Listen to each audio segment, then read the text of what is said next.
High, আমি পিউ। আর এটা আমার চ্যানেলের ১ম ব্লগ। আমি প্লিজ ব্লগটা দেখো আর লাইক, কমেন্ট আর সাবস্ক্রাইব করো। আর এটা শ্রাবণ মাসের পুরো মাস সপ্তাহ জুড়ে এই ব্লগটা। আসলে আমি ছোট, ছোট ভিডিও ব্লগের মতন করেছিলাম, করে ভেবেছিলাম তোমাদের সাথে শেয়ার করব। প্লিজ এই ব্লগটা দেখো আর আমার চ্যানেলের ১ম ব্লগ। প্লিজ লাইক, কমেন্ট আর সাবস্ক্রাইব করো চ্যানেলটা। আর বেল আইকন টিপিও। আর কেমন হয়েছে আমাকে জানিও। আর এটা আমার চ্যানেলের ১ম ব্লগ। তোমাদের শ্রাবণ মাস জুড়ে পুরো ব্লগটা করেছি। ৫টা সোমবার, এটা ফার্স্ট সোমবার পড়ে গেছে। আর এখানে আমি ছোট, ছোট করে সব ৫টা সোমবারের ছোট, ছোট করে ক্লিপ নিয়েছিলাম। আমার শ্রাবণ মাসটা তো এইভাবেই কেটেছে, মানে খুব ভালো কেটেছে। সময়টা খুব ভালো ছিল। আমি খুব হ্যাপি ছিলাম মাসটায়।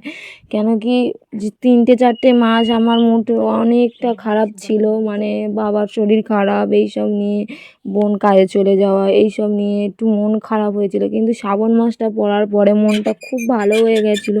আর পুরো মাস জুড়ে আমি এই ব্লগটা আছে। আর একটু একটু করে প্রতি মাসে, মানে মাস বলতেছি, সপ্তাহে একটু মিষ্টি দিয়েছি, ফল দিয়েছি, জল ঢেলেছি। আমার বড় শিবের মাথায়ও জল ঢেলেছি। সেই ভিডিওগুলো করিনি, কেন কি ঘরের ভিডিওগুলোই করেছিলাম। আর এখানে প্রতি সোমবার করে মানে কালী ঠাকুরকেও মালা দিতাম, গোপালকেও লাড্ডু দিতাম, মানে সব সময় এটাই ছিল। আর প্লিজ, আমি ভয়েসটা মিউট করিনি, আমি এমনি ভিডিও করেছিলাম। আর ভয়েস সব ছিল, আমি মিউট করে মানে এডিট করার সময় ভয় দিচ্ছি। আর মাসের কি বলবো, মহাদেব সবাইকে খুব ভালো রাখুক। আবার ৩৬৫ দিনের অপেক্ষা, মানে যদি বেঁচে থাকি আবার ৩৬৫ দিন বাদে হয়তো মহাদেবের মাথায় জল ঢালতে পারবো। এটা ৩য় সোমবার পড়ে গেছে, দেখতে পেয়েছো। আমি প্রতিটা সোমবারের ফুল কিনে এনেছিলাম, মালা, আকন্দ ফুলের মালা।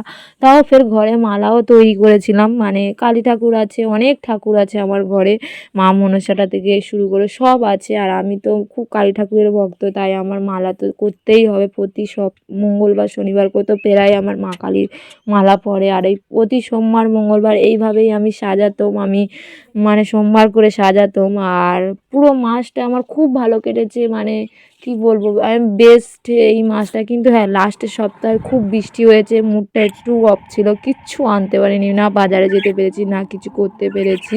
কিন্তু হ্যাঁ, ভালো ছিল।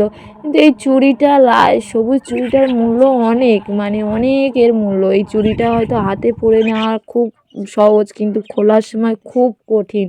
মানে এই চুড়িটা মানে লাইফে, মানে মাসটায়, মানে বেস্ট এই চুড়িটাই হলো বুঝিয়ে দিয়েছে যে মহাদেব বলে কিছু আছে। হ্যাঁ, মানে মহাদেবের এই চুড়িটা শ্রাবণ মাসে হয়তো আমি জানিয়ে শুনেছি আইবুড়ো মেয়েদের পরতে নেই, কিন্তু আমি পরেছিলাম। আমার ইচ্ছা হয়েছে, আমি যেখান থেকে বার করছি হয়তো আমি এই চুড়িটা পরছি। আর আমি অনেক ফটোও রেখেছিলাম, আমার খুব ভালো লেগেছে মাসটা।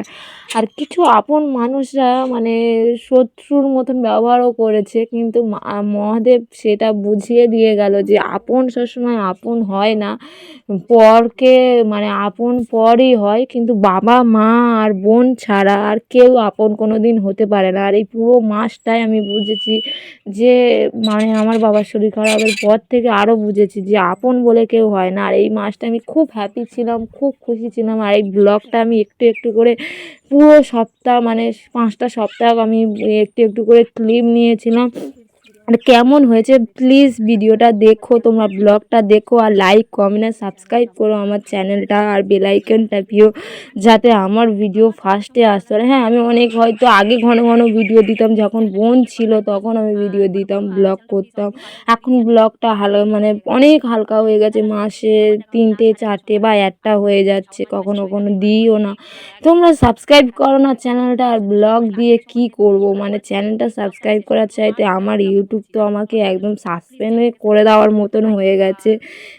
ইন্টারনেট জগৎ থেকে এবার মনে হচ্ছে মানে আর ভালো লাগছে না, নিজের ইউটিউবে ভিডিও ছাড়ছি না, কিছু করতে পারছি না, কিছু হচ্ছে, তাই আর দিতে ইচ্ছে করে না। আর ছাড়ো এইসব। মাসটার কথা বলি, শ্রাবণ মাসের এটা লাস্ট সোমবার, এই লাস্ট সপ্তাহে দেখতে পেয়েছো। আর লাস্ট সপ্তাহে প্রচুর হারে বৃষ্টি হয়েছে, প্রচুর বৃষ্টি হয়েছে। না কিছু মালা আনতে হয়েছে, না কিছু দিতে পেরেছি। মিষ্টি ফিষ্টি আমি ঠিক মতন কালী ঠাকুরেরও মালা করতে পারিনি, মানে বৃষ্টিতে ফুলও হয়নি, এমন অবস্থা। এই কটা ফুল। আর পুরো মাস জুড়ে, মানে 5টা সপ্তাহে আমার মা সব ফুল তুলেছিল। আমি শুধু চান করে আমার মা কাপড় জামা পরে ঘুম থেকে উঠতাম, দেখতাম মার ফুল তোলা হয়েছে, আমি শুধু মালা গাঁথতে বসতাম। আর সব মা সব দায়িত্ব নিয়ে করেছিল। আর আমি খুব ব্লেস আমার মাকে পেয়ে। ব্লগটা এই অবধি রইলো। আর দেখা হবে নতুন ভিডিওর সাথে। ৩৬৫ দিনের অপেক্ষা শ্রাবণ মাসের। আর যেটা বলছিলাম, সব আমার মাই ফুল তুলে দিয়েছিল। আর আমি কিছু ফটো তোমাদের সাথে শেয়ার করলাম, কেমন হয়েছে জানিও। আর আমি তো শুধু পুজো দিয়েছি, মাই সব ফুল তুলতো, মাই সব জোগাড় করতো। আর প্লিজ ভিডিওটা কেমন হয়েছে জানিও, লাইক কমেন্ট আর সাবস্ক্রাইব, টাটা।